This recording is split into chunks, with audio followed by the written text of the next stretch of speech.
Hello everyone, welcome to people's academy. People's academy में आपका स्वागत है। सो डियर स्टूडेंट्स, जैसा कि आप स्क्रीन देख पा रहे हैं, आज के इस वीडियो में हम कार्ल मार्क्स के आइडिया ऑफ कम्युनिस्ट सोसाइटी को समझने जा रहे हैं। एंड इस कम्युनिस्ट सोसाइटी के आइडिया के अराउंड जो भी चीज़ें हैं हम उनको भी समझेंगे, like idea of historical materialism, theory of revolution, class conflict. ये सारी चीज़ें जो हैं कम्युनिस्ट सोसाइटी के आइडिया से लिंक्ड हैं, तो सबको हम देखेंगे। एंड जनरली हम कार्ल मार्क्स के पॉलिटिकल थॉट को देखने जा रहे हैं इस वीडियो में। आप वीडियो को एंड तक जरूर देखिएगा।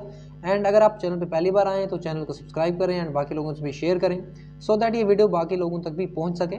सो लेट्स स्टार्ट एंड देखते हैं कि कार्ल मार्क्स का जो ये आइडिया ऑफ कम्युनिस्ट सोसाइटी था ये क्या है। Will try to finish this video in 30 minutes and will make sure कि आप तक क्वालिटेटिव कंटेंट पहुंचे एंड आपको एक बेहतर तरीके से कार्ल मार्क्स के आइडिया ऑफ कम्युनिस्ट सोसाइटी को समझाया जाए। तो चलिए शुरू करते हैं। सबसे पहले कार्ल मार्क्स के रिगार्डिंग कुछ बेसिक जानकारी, लाइक ऑलवेज जिस तरह से हम करते हैं, हर थिंकर रिगार्डिंग कुछ बेसिक जानकारी हम लेते हैं। तो यहाँ पे आप देख पा रहे हैं कार्ल मार्क्स एक जर्मन पॉलिटिकल फिलोसफर थे 19वीं सेंचुरी के। एंड ये कार्ल मार्क्स की जो फिलोसफी है ये कैपिटलिस्ट सिस्टम के अगेंस्ट एक रिस्पॉन्स थी। कैपिटलिस्ट सिस्टम में जो भी इनइक्वालिटीज एंड एक्सप्लॉयटेशन था उनके अगेंस्ट ये एक रिएक्शन था जो इनकी फिलॉसफी थी। एंड जो भी आइडियाज इन्होंने दिए बाद में उनको मार्क्सिज्म कहा गया। कार्ल मार्क्स की ही फिलॉसफी में जितने भी आइडियाज थे बाद में इनको मार्क्सिज्म कहा गया, एक आइडियोलॉजी के तौर पे उसको एक्सेप्ट किया गया। तो कार्ल मार्क्स साइंटिफिक सोशलिज्म को एडवोकेट करते हैं। साइंटिफिक सोशलिज्म का यहाँ पे मीनिंग ये है कि सोसाइटी को इन्होंने एक साइंटिफिक तरीके से देखा कि किस तरह से सोसाइटी की प्रॉब्लम से एंड किस तरह से हम इनको सॉल्व कर सकते हैं। क्योंकि इससे पहले एक और तरह के सोशलिस्ट थे जिनको यूटोपियन सोशलिस्ट कहा जाता था। यूटोपियन सोशलिस्ट उनको इसलिए कहा जाता था, जैसे कि सेंट साइमन थे, उनको यूटोपियन सोशलिस्ट इसलिए कहा जाता था कि उन्होंने सोसाइटी की प्रॉब्लम्स तो देख ली बट ये नहीं समझ आया कि इसका सोल्यूशन क्या होगा एंड सोर्स क्या है इन सारी प्रॉब्लम्स का। तो कार्ल मार्क्स ने ये समझा कि कैपिटलिस्ट सोसाइटी में जो क्लास सिस्टम है असल प्रॉब्लम वहीं से शुरू हो रही है। एंड जो प्राइवेट प्रॉपर्टी है वो भी इस प्रॉब्लम का एक बहुत इंपॉर्टेंट हम कह सकते हैं एस्पेक्ट है। तो इस तरह से इन्होंने साइंटिफिक लाइंस पे सोसाइटी को समझा और इसीलिए उनके आइडिया ऑफ सोशलिज्म को साइंटिफिक सोशलिज्म कहा जाता है।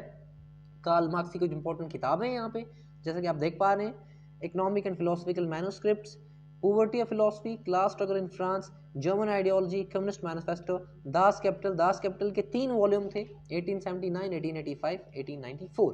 ये कार्ल मार्क्स का हम कह सकते हैं पीरियड है 1818 टू 1883।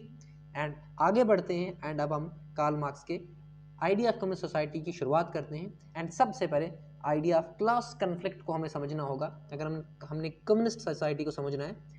तो कार्ल मार्क्स की किताब है कम्युनिस्ट मैनिफेस्टो। आई होप आपने पढ़ी होगी। अगर आपने नहीं पढ़ी है तो आप इसको जरूर पढ़ें एक बार, बहुत सस्ते में आपको मिल जाएगी, या फिर आप पीडीएफ डाउनलोड करके इसका प्रिंट आउट निकाल सकते हैं। तो उसकी पहली लाइन जो है, ओपनिंग लाइन, वो ये है, history of all hitherto society is the history of class struggle. Marx ये कहते हैं कि आज तक हिस्ट्री में जितने भी स्टेजेस आए हैं सोसाइटी के, उस हर एक स्टेज में क्लास स्ट्रगल रही है, यानी 2 क्लासेस के बीच में एक तरह का युद्ध रहा है, एक तरह की स्ट्रगल रही है। That is why opening line of communist manifesto में ये कहते हैं, the history of all hitherto society is the history of class struggle. अगर आप क्वेश्चन का भी आंसर करें तो इस कोट को आप जरूर लिखें, it makes your answer very attractive. तो मार्क्स करते हैं हिस्टोरिकल डेवलपमेंट में 4 स्टेजेस की बात। वो ये कहते हैं कि हिस्ट्री जो है, सोशल डेवलपमेंट जो है, इसके 4 स्टेजेस हैं। सबसे पहले स्टेज की जो वो बात करते हैं तो वो कहते हैं कि सबसे पहला स्टेज था प्रिमिटिव कम्युनिज्म का। फर्स्ट स्टेज कार्ल मार्क्स के अकॉर्डिंगली फर्स्ट स्टेज जो था उसको प्रिमिटिव कम्युनिज्म कहा है कार्ल मार्क्स ने। और ये ऐसा स्टेज था अकॉर्डिंग टू कार्ल मार्क्स जहां पे ना क्लासेस थी, ना प्राइवेट प्रॉपर्टी का कॉन्सेप्ट था, और ना ही स्टेट का आइडिया था। लोग सारी चीजें कॉमनली ओन करते थे और सारी चीजों को कॉमनली बांट लेते थे और सारे मिल के वॉलंटरी लेबर करते थे। लेकिन उसके बाद कहते हैं कार्ल मार्क्स के दूसरा स्टेज जो आया वो थी स्लेव ओनिंग सोसाइटी। यहां पे क्या हो गया कि सोसाइटी 2 क्लासेस में बंट गई, मास्टर्स एंड स्लेव्स। मास्टर्स वो थे जिनके पास प्रॉपर्टी थी और जो डोमिनेंट क्लास थी, और स्लेव्स वो थे जिनके पास प्रॉपर्टी वगैरह कुछ नहीं होती थी और मास्टर के अंडर काम करते थे, यानी कि डिपेंडेंट क्लास। ओके, तो एंशिएंट टाइम्स में हमारे पास स्लेव ओनिंग सोसाइटी थी, मास्टर और स्लेव्स के बीच में सोसाइटी बटी हुई थी, यानी कि दो क्लासेस थी। जब एंशिएंट स्टेज से मेडिवल सोसाइटी बनी, जब फ्यूडलिज्म आया, तो यहां पर भी दो क्लासेस थी, लॉर्ड्स एंड सर्व्स। लॉर्ड्स वो थे जिनके पास बड़ी बड़ी जमीनें होती थी, लैंडलॉर्ड्स जो होते थे, एंड सर्व्स जो वो होते थे जो इनकी जमीनों में काम करते थे, पेजेंट्स जो होते थे, जिनको सिर्फ मुश्किल से वो दिहाड़ी देते थे, उससे ज्यादा कुछ नहीं देते थे, बाकी सारा प्रॉफिट जो है लॉर्ड्स के पास होता था। तो ये फ्यूडल सोसाइटी, मिडिवल सोसाइटी में इस तरह से दो क्लासेस थी, लॉर्ड्स और सर्व्स के बीच में। And then modern capitalist society जो है ये रिप्लेस करती है किसको? Feudal society of medieval times को। एंड मॉडर्न कैपिटलिस्ट सोसाइटी में क्या है? दो क्लासेस फिर से हैं, एक कैपिटलिस्ट है, एक वर्कर है। इनका रिलेशनशिप बिल्कुल सेम है जैसा लॉर्ड्स और सर्व्स का था। लॉर्ड्स डोमिनेंट क्लास है, सर्व्स डिपेंडेंट क्लास है, इसी तरह से कैपिटलिस्ट डोमिनेंट क्लास है, वर्कर्स डिपेंडेंट क्लास है। और एंशिएंट टाइम्स में भी मास्टर डोमिनेंट क्लास था और स्लेव डिपेंडेंट क्लास था। तो ये क्लास सिस्टम जो है, ये इस कोड का मैं आपको मतलब समझा रहा हूं कि हिस्ट्री में हर एक सोशल स्टेज पे, हर एक सोशल डेवलपमेंट के हर एक स्टेज पे दो क्लासेस थी। ओके, और सबसे इनिशियल स्टेज जो था प्रिमिटिव कम्युनिज्म था, इसमें ना कोई क्लास थी, ना कोई प्रॉपर्टी थी, ना कोई स्टेट था, और ना ही कोई स्ट्रगल थी, क्योंकि क्लासेस थी ही नहीं। आगे बढ़ते हैं, आई होप दिस इज क्लियर।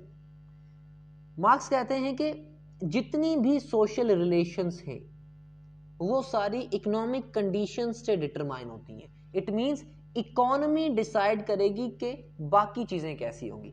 तो एक तरफ इकोनॉमी है, एक तरफ इकोनॉमी है, दूसरी तरफ आपका पॉलिटिक्स है, दूसरी तरफ आपका कल्चर है, दूसरी तरफ आपका रिलीजन है, दूसरी तरफ आपका मॉरलिटी है। ये सारी चीजें जो हैं इसको इकोनॉमी डिसाइड करेगी कि ये सारी चीजें कैसी होंगी। तो यहां पे आइडिया देते हैं, इसको बेहतर तरीके से समझते हैं हम। Karl Marx base and superstructure का आइडिया देते हैं, और बेस एंड सुपर स्ट्रक्चर में कार्ल मार्क्स हमें ये समझाना चाहते हैं कि एक सोसाइटी के दो, हम कह सकते हैं, लेवल्स हैं। एक बेस है, एक सुपर स्ट्रक्चर है। एक बेस है और एक सुपर स्ट्रक्चर है। बेस जो है इकोनॉमी है, इकोनॉमिक रिलेशंस है, और सुपर स्ट्रक्चर जो है वो सोशल, पॉलिटिकल और कल्चरल रिलेशंस है। और जैसा बेस होगा वैसा ही सुपर स्ट्रक्चर होगा। ठीक है, ये बेस है, ये बेस है हमारा फॉर एग्जांपल, एंड उस पे सुपर स्ट्रक्चर है। तो बेस इकोनॉमी है एंड ये सुपर स्ट्रक्चर है, एसएस। ठीक है, तो जिस तरह की इकोनॉमी होगी अकॉर्डिंग टू कार्ल मार्क्स उसी तरह का सुपर स्ट्रक्चर होगा। इट मींस उसी के अकॉर्डिंगली पॉलिटिक्स, कल्चर और सोशल लाइफ होगी। आगे बढ़ते हैं एंड इसको और बेहतर तरीके से समझते हैं। तो बेस में कार्ल मार्क्स करते हैं बात मोड ऑफ प्रोडक्शन की, मोड ऑफ प्रोडक्शन की।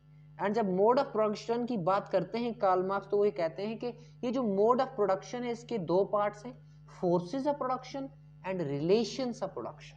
अब इसको आप थोड़ा सा ध्यान से समझना। फोर्सेस ऑफ प्रोडक्शन वो चीजें हैं जिनसे प्रोडक्शन की जाती है, जैसे मीन्स ऑफ प्रोडक्शन है, इसमें क्या आ गया? फैक्ट्रीज आ गई, मशीन्स आ गई, लेबर आ गया। ये वो चीजें हैं जो फोर्सेस ऑफ प्रोडक्शन है, और ये फोर्सेस ऑफ प्रोडक्शन से ही हम चीजें प्रोड्यूस कर सकते हैं। दूसरी तरफ है रिलेशंस ऑफ प्रोडक्शन, दूसरी तरफ है रिलेशंस ऑफ प्रोडक्शन। जैसे कि रिलेशनशिप में क्या आएगा? रिलेशंस ऑफ प्रोडक्शन में आएगा मास्टर स्लेव, लॉर्ड सर्व, कैपिटलिस्ट वर्कर। आगे थोड़ा सा मैं इसको और समझाता हूं आपको। कार्ल मार्क्स कहते हैं कि जिनके पास फोर्सेस ऑफ प्रोडक्शन है, those who own forces of production constitute the dominant class and those who do not become dependent class. It means जिनके पास forces of production है वो dominant class बन जाएगी, वो dominant class बन जाएगी। जिनके पास क्या है? forces of production। और जिनके पास forces of production नहीं है, जिनके पास नहीं है, वो dependent class बन जाएगी। ठीक है, वो एक्सप्लॉइट होगी, उसका शोषण होगा। ठीक है, अब forces of production for example जो फैक्ट्री का मालिक है, जो मशीन्स का मालिक है, जो लेबर्स को काम दे रहा है, ये कौन है? ये वो है जिसके अंडर मीन्स ऑफ प्रोडक्शन है, जो मीन्स ऑफ प्रोडक्शन को ओन करता है। यही सारी तो मीन्स ऑफ प्रोडक्शन है, यही सारी तो फोर्सेस ऑफ प्रोडक्शन है, फैक्ट्रीज, इंडस्ट्रीज, रॉ मटेरियल्स जिसके हाथ में। एंड जिसके पास ये होंगे वो डोमिनेंट क्लास है। इट मींस यहां पे आप देख पा रहे हैं रिलेशंस ऑफ प्रोडक्शन में, एंशिएंट टाइम में मास्टर्स के पास फोर्सेस ऑफ प्रोडक्शन थे, लॉर्ड्स के पास forces of production medieval times में थे, एंड कैपिटलिस्ट के पास फोर्सेस ऑफ प्रोडक्शन आज के मॉडर्न टाइम्स में। तो जिसके पास भी फोर्सेस ऑफ प्रोडक्शन है, जो भी फोर्सेस ऑफ प्रोडक्शन को ओन करता है वो ही डोमिनेंट क्लास है, एंड जो ओन नहीं करता है वो डिपेंडेंट क्लास है। एंड फोर्सेस ऑफ प्रोडक्शन ही ये डिटरमाइन करेंगी कि रिलेशंस ऑफ प्रोडक्शन कैसे होंगे। अगर फोर्सेस ऑफ प्रोडक्शन हमारे पास फ्यूडल सिस्टम है, फ्यूडल सिस्टम में फोर्सेस ऑफ प्रोडक्शन क्या है? लैंड है। फ्यूडल सिस्टम में forces of production basically land है, और लैंड को ओन कौन कर रहा है? लॉर्ड्स। तो लॉर्ड्स जो होंगे वो डोमिनेंट क्लास होंगे, एंड लैंड को ओन कौन नहीं कर रहा है? सर्फ्स। तो सर्फ्स कौन होंगे? वो डिपेंडेंट क्लास होंगे। तो कुल मिला के बात ये है कि जिनके पास फोर्सेस ऑफ प्रोडक्शन है वो डोमिनेंट क्लास है, जिनके पास फोर्सेस ऑफ प्रोडक्शन नहीं है वो डिपेंडेंट क्लास है। आई होप दिस इज क्लियर। आगे बढ़ते हैं, एंड यहाँ पे आप देख पा रहे हैं जो डोमिनेंट क्लास है वो फोर्सेस ऑफ प्रोडक्शन को ओन करते हैं, मींस उनके पास प्रॉपर्टी, प्राइवेट प्रॉपर्टी है, और इनको कार्ल मार्क्स ने कहा है बुर्जियोजी क्लास, और इनको कैपिटलिस्ट क्लास भी कहा जाता है। दूसरी तरफ डिपेंडेंट क्लास है, जिनके पास फोर्सेस ऑफ प्रोडक्शन नहीं है, जो प्रॉपर्टी लेस क्लास है, इनको कार्ल मार्क्स ने कहा है प्रोलिटेरिएट, और ये आज के टाइम पे हमारे वर्कर्स हैं। ठीक है, प्रेजेंट टाइम की यहाँ पे मतलब इसीलिए लिखा है प्रेजेंट टाइम्स में कैपिटलिस्ट एंड वर्कर्स है हमारे पास। एंड इनमें क्या है? कांस्टेंट कन्फ्लिक्ट है। कन्फ्लिक्ट किस तरह से है कि ये डोमिनेंट क्लास इस डिपेंडेंट क्लास को एक्सप्लॉइट कर रही है, एक्सप्लॉइट कर रही है। ठीक है, एंड आगे बढ़ते हैं, एंड यहां पे देखते हैं कि कार्ल मार्क्स कहते हैं development of forces of production से होता क्या है? Forces of production and relations of production में कन्फ्लिक्ट आता है। फॉर एग्जांपल हमारे पास फ्यूडल सिस्टम था,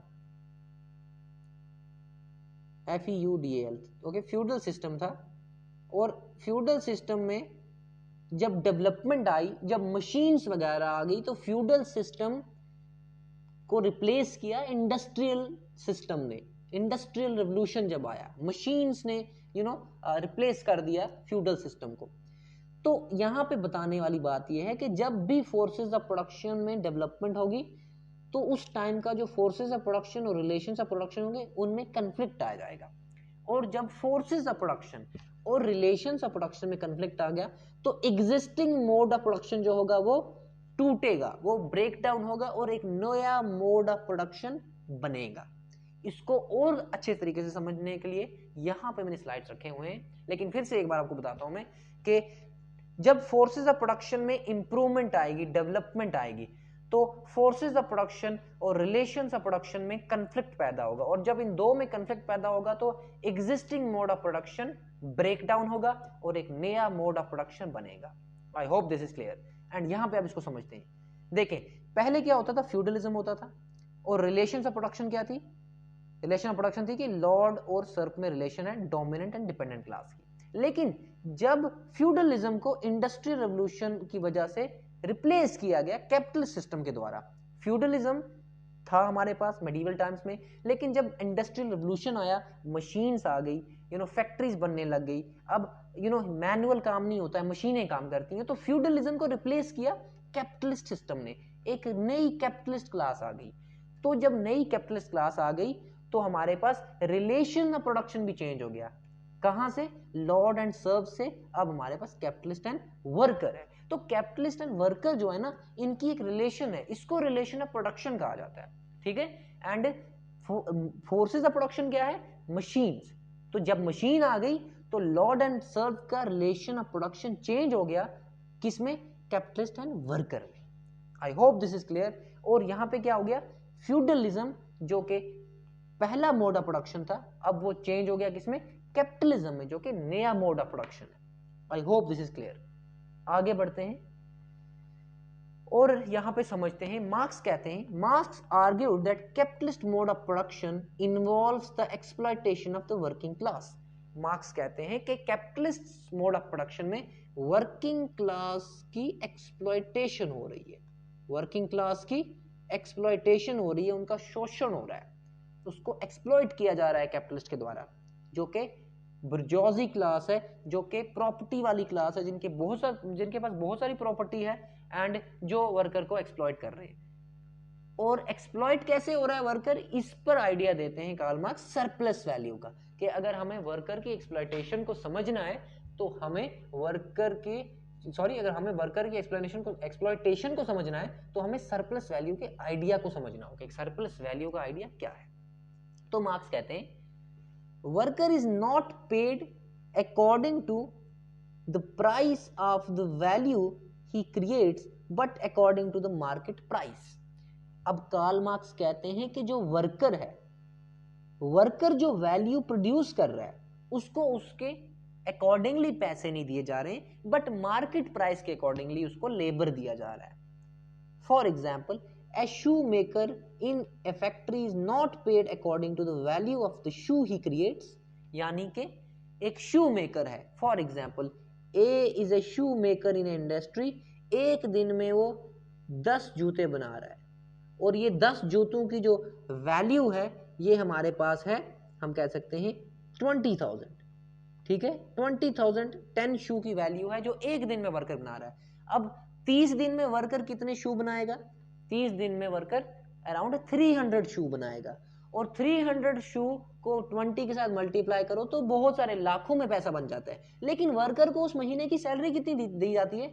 या तो 20,000 या तो 15,000 या तो 30,000। लेकिन बाकी कितने सारे पैसे हैं जो प्रॉफिट कैपिटलिस्ट को हो रहा है, लेकिन जिसका असल हकदार वर्कर है, क्योंकि वो वैल्यू तो वर्कर ने क्रिएट की है ना। एक और एग्जांपल देता हूं, प्यूमा एक ब्रांड है और इसका शू 10,000 का भी आता है, ओके, 10,000 का भी शू प्यूमा का आता है। अगर ये 2 ही वर्कर दिन में बनाता है, ठीक है, एक फैक्ट्री में प्यूमा का अगर शू 2 वर्कर बनाता है जो कि 20,000 की वैल्यू है, शू की वैल्यू तो 20,000 होगी ना, 10,000, और महीने में वो कितने वैल्यू क्रिएट करेगा? अगर दिन में वो 20,000 की वैल्यू क्रिएट कर रहा है तो वो महीने में अराउंड 60,000 की वैल्यू क्रिएट करेगा। लेकिन उस वर्कर को महीने का 60,000 नहीं दिया जाता। तो इट मींस वर्कर जो वैल्यू क्रिएट कर रहा है उसको उसके अकॉर्डिंगली पैसे नहीं मिल रहे। वर्कर को मार्केट में क्या रेट चल रही है वर्कर की, उसके अकॉर्डिंगली पैसा दिया जाता है, ठीक है। और यहां पे क्या हो गया, अगर वर्कर ने 1 लाख की वैल्यू क्रिएट की लेकिन उसको महीने का सिर्फ 20,000 मिल रहा है, तो बाकी जो 80,000 हो गए ये किसके जेब में जाएगा? कैपिटलिस्ट के जेब में। और यही 80,000 सरप्लस वैल्यू है। फिर से पढ़ते हैं यहाँ पे, a small amount is given to the shoemaker, sorry the worker, rest is kept by the capitalist। और यही सरप्लस वैल्यू है, ठीक है, क्योंकि वर्कर वैल्यू क्रिएट कर रहा है ना, लेकिन वर्कर को वैल्यू के पैसे नहीं मिल रहे हैं। वैल्यू तो वो साल में 1 लाख रुपए, सॉरी महीने में 1 लाख रुपए की वैल्यू क्रिएट कर रहा है, लेकिन पैसे कितने मिल रहे हैं उसको? पैसे उसको मिल रहे हैं 20,000 से 25,000। बाकी जितना भी पैसा है वो कैपिटलिस्ट की जेब में जा रहा है, और यही पैसा सरप्लस वैल्यू है। और यहीं से क्या हो रहा है? कंटिन्यूअस एक्सप्लॉयटेशन हो रही है वर्कर की। आई होप दिस इज क्लियर।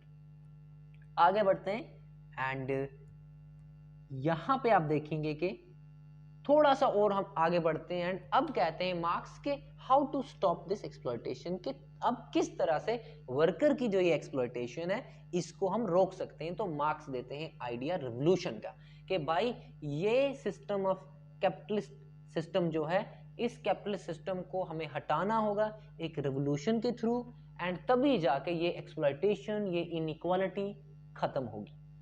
और मार्क्स कहते हैं कि each stage of social history is the product of revolution, कि हर स्टेज जो है सोशल हिस्ट्री का वो रिवोल्यूशन का प्रोडक्ट है। यानी कि जब जब एक स्टेज ऑफ सोशल डेवलपमेंट दूसरे स्टेज ऑफ सोशल डेवलपमेंट में गया है तो वो रिवोल्यूशन के थ्रू गया है। फ्यूडलिज्म को रिप्लेस किया किसने? कैपिटलिस्ट सिस्टम ने। और रिवोल्यूशन कौन सा था? Industrial revolution. इंडस्ट्रियल रिवोल्यूशन के थ्रू फ्यूडल सिस्टम को रिप्लेस किया किसने? कैपिटलिस्ट सिस्टम ने। और फ्यूडलिज्म को, फ्यूडल आइडियाज जो थे फ्रेंच रिवॉल्यूशन के थ्रू भी रिप्लेस हुए। फ्रेंच रिवॉल्यूशन फ्रांस में जो आया वो इसी के अगेंस्ट था, ठीक है। तो कहने की बात ये है कि जो फ्यूडल सिस्टम से कैपिटलिस्ट सिस्टम में हम आए हैं, ये जो चेंज आई है ये रिवॉल्यूशंस का ही प्रोडक्ट है। इसीलिए कार्ल मार्क्स कहते हैं कि इस कैपिटलिस्ट सिस्टम को भी ओवरथ्रो करना होगा एक रिवॉल्यूशन के द्वारा। और ये रिवॉल्यूशन कौन लाएगा? ये रिवॉल्यूशन वर्किंग क्लास को लाना है, जो कि प्रोलिटेरिएट क्लास है। आई hope this is clear. And ये कैपिटलिस्ट सिस्टम जो ओवरथ्रो किया जाएगा प्रोलिटेरिएट क्लास के थ्रू, वर्किंग क्लास के थ्रू, और जो नया सोशल सिस्टम होगा वो कम्युनिस्ट सोसाइटी का नाम देते हैं उसको कार्ल मार्क्स। कार्ल मार्क्स कहते हैं कि वो कम्युनिस्ट सोसाइटी होगी जब कैपिटलिस्ट सिस्टम को प्रोलिटेरिएट क्लास ओवरथ्रो करेगी एक रिवॉल्यूशन के थ्रू। एक मास रिवॉल्यूशन होगा, एक बहुत बड़े लेवल पे रिवॉल्यूशन होगा और एक कम्युनिस्ट सोसाइटी एस्टैब्लिश की जाएगी। रिवॉल्यूशन कौन लाएगा? वर्किंग क्लास, प्रोलिटेरिएट, जो कि आज डिपेंडेंट क्लास है। आगे बढ़ते हैं। कार्ल मार्क्स कहते हैं कि रिवॉल्यूशन के 2 स्टेजेस होंगे। ये रिवॉल्यूशन 2 स्टेजेस में होगा। पहला स्टेज जब प्रोलिटेरिएट क्लास ओवरथ्रो करेगी कैपिटलिस्ट क्लास को, और जो सिस्टम उस टाइम पे एस्टैब्लिश होगा उसको डिक्टेटरशिप ऑफ प्रोलिटेरिएट का नाम देते हैं कार्ल मार्क्स। फॉर एग्जाम्पल, ये कैपिटलिस्ट सिस्टम है, इसको ओवरथ्रो किया और डिक्टेटरशिप ऑफ प्रोलिटेरिएट बना दी वर्कर्स ने। लेकिन अभी कम्युनिस्ट सोसाइटी एस्टैब्लिश नहीं हुई है। इस डिक्टेटरशिप ऑफ प्रोलिटेरिएट में क्या होगा कि मीन्स ऑफ प्रोडक्शन की सोशल ओनरशिप होगी, यानी कि प्रोलिटेरिएट्स इन सारे मीन्स ऑफ प्रोडक्शन पे कब्जा कर लेंगे और सारे मीन्स ऑफ प्रोडक्शन को ओन कर लेंगे, ठीक है। कौन? वर्किंग क्लास, जो प्रोलिटेरिएट है, जिसको डिक्टेटरशिप ऑफ प्रोलिटेरिएट कहा है कार्ल मार्क्स ने। और ये स्टेज जो होगा कार्ल मार्क्स कहते हैं सोशलिज्म का स्टेज होगा, जो स्टेज 1 होगा, ठीक है। लेकिन अभी इस स्टेज में ये क्लास जो है प्रोलिटेरिएट्स की ये है, ठीक है। ये प्रोलिटेरिएट्स अभी हैं सोशलिस्ट स्टेज में, सोशलिज्म के स्टेज में, जो पहला स्टेज है रिवॉल्यूशन का। फिर कार्ल मार्क्स कहते हैं कि जब टाइम के साथ स्टेबिलिटी आएगी तो ये प्रोलिटेरिएट क्लास भी खत्म हो जाएगी, ठीक है। क्लासेस एबॉलिश हो जाएंगी, जो कि फाइनल स्टेज होगा। स्टेट को भी एबॉलिश कर दिया जाएगा और मीन्स ऑफ प्रोडक्शन की कॉमन ओनरशिप होगी, यानी कि सभी लोगों के होंगे ये मीन्स ऑफ प्रोडक्शन। ये अंबानी अडानी के नहीं रहेंगे उस टाइम पे, ये सभी के होंगे, जितने भी वर्किंग क्लास है सबके होंगे ये मीन्स ऑफ प्रोडक्शन। और ये स्टेज होगा कम्युनिज्म वाला। तो स्टेज 1 सोशलिज्म वाला स्टेज है रिवॉल्यूशन में, एंड सेकंड स्टेज जो फाइनल स्टेज है वो कम्युनिस्ट स्टेज है। कम्युनिस्ट स्टेज या फिर कम्युनिज्म में ना तो क्लासेस होंगी ना तो स्टेट होगा, और मीन्स ऑफ प्रोडक्शन को सभी लोग ओन करेंगे। लेकिन इनिशियल स्टेज में क्या था कि कैपिटलिस्ट क्लास तो हट गई, लेकिन प्रोलिटेरिएट क्लास अभी वही है, क्योंकि रिवॉल्यूशन के बाद चीजों को संभालना भी तो है, बाकी सारी चीजों में स्टेबिलिटी भी तो लानी है। इसलिए प्रोलिटेरिएट मीन्स ऑफ प्रोडक्शन को ओन करेंगे और ये सोशलिस्ट स्टेज होगा, सोशलिज्म वाला स्टेज होगा। लेकिन फाइनल स्टेज में ना क्लासेस रहेंगी ना स्टेट रहेगा, और कॉमन ओनरशिप होगी मीन्स ऑफ प्रोडक्शन की। मीन्स ऑफ प्रोडक्शन मतलब जितनी भी फैक्ट्रीज हैं, जमीनें हैं, एग्रीकल्चर है, मशीन्स हैं, सब पे कॉमन ओनरशिप होगी, सबके होंगे ये। आगे बढ़ते हैं। और अब ये कम्युनिस्ट सोसाइटी में क्या क्या चीजें होंगी? एक, कम्युनिस्ट सोसाइटी में कॉमन ओनरशिप होगी मीन्स ऑफ प्रोडक्शन की, ठीक है, सारे लोग मीन्स ऑफ प्रोडक्शन को कॉमनली ओन करेंगे। State will विदर away and classes will be abolished. ना तो स्टेट रहेगा ना तो क्लासेस रहेंगी, ठीक है। और there will be universal voluntary labour, यानी कि सभी लोग काम करेंगे। यूनिवर्सल वॉलंटरी लेबर का मतलब है कि सभी लोग काम करेंगे, ऑल विल वर्क, ठीक है, सभी लोग कंट्रीब्यूट करेंगे। और लास्ट चीज में इसमें क्या है? This will be the final step of social development. इसके बाद कोई स्टेज नहीं होगा, ये शेप नहीं है, ये स्टेज है, ठीक है, ये आप ध्यान रखना, this is stage. This will be the final stage of social development. कौन सा? Communist society. Communist society social development का फाइनल स्टेज होगा, ठीक है। कॉमन ओनरशिप होगी मीन्स ऑफ प्रोडक्शन की, क्लासेस और स्टेट अबॉलिश कर दिया जाएगा, एंड यूनिवर्सल वॉलंटरी लेबर होगा, और ये सोशल डेवलपमेंट का फाइनल स्टेज होगा। और इसलिए कार्ल मार्क्स कहते हैं कि इसमें जो प्रिंसिपल होगा वो ये होगा, from each according to his ability to each according to his need. और जितना भी किसी को जरूरत होगा, जितना भी किसी को नीड होगा, उतना ही वो क्या करेगा, उतना ही रिसोर्स को वो लेगा, यानी कि और जितना जिसकी जितनी एबिलिटी है वो उतना ही कंट्रीब्यूट करेगा। ठीक है, अगर किसी की एबिलिटी है कि वो 5 घंटे काम करेगा तो वो 5 घंटे ही काम करेगा, कोई फोर्स नहीं होगी। और अगर किसी के जो नीड है वो 10 kg है राइस की, तो उसको 10 kg ही दिया जाएगा। तो यहाँ पे क्या है, यहाँ पे प्राइवेट प्रॉपर्टी का आइडिया बिल्कुल खत्म हो जाएगा। ठीक है, एक पॉइंट आप और भी लिख सकते हैं, private property will be abolished, private property will be abolished. ये भी आप याद रखेंगे, क्योंकि सारी चीजें को कॉमनली ओन करेंगे वर्कर्स, जो रेवोल्यूशन लाने के बाद कम्युनिस्ट स्टेट को, कम्युनिस्ट सोसाइटी को एस्टैब्लिश करेंगे। This was all about the idea of communist society. तो यहाँ पे मैं आपको फिर से बता दूं कि हमने अगर कम्युनिस्ट सोसाइटी को समझना है तो हमें हिस्टोरिकल मटेरियलिज्म के आइडिया को समझना होगा।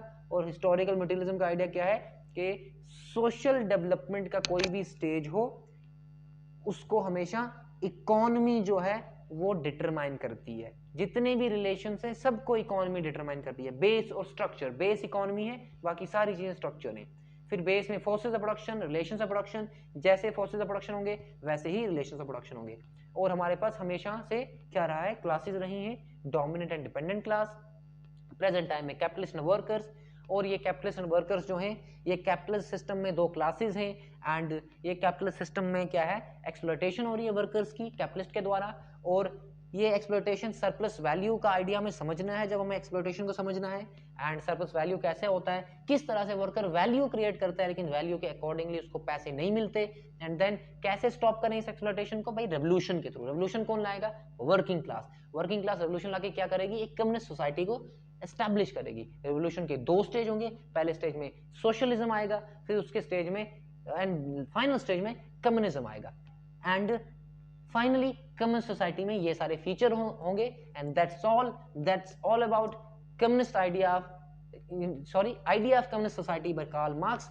एंड मिलते हैं हम नेक्स्ट वीडियो में, प्रोबेबली ऑन मिखेल बकुनन। बहुत डिमांड आ रही है इस वीडियो की, तो चलो इसको भी समझते हैं हम अगली वीडियो में। This is all about today's video, and thank you so much for your comments, for your love, and please keep sharing people's academy, so that we will be able to reach out to the single and last student of Jammu and Kashmir who is studying political science and is interested in this particular subject. And I'm trying my level best to provide you the way it should be taught. It is market में आपको MBD के guide मिलेंगे, आपको ममता के guide मिलेंगे, but that is ruining actually the students of this valley. So I don't want you people to go through Mamta or MBD or any of the guide जो कि 100 page में सारा political thought आपको समझा रहा है। इधर दर्जन किताबें पढ़ के ये 10 स्लाइड बनाए जाते हैं। तो I am working very hard for you people, so please just support this channel and keep sharing on your social media platforms. See you in next class. Till then, goodbye and have a nice day. Thank you so much for watching People's Academy.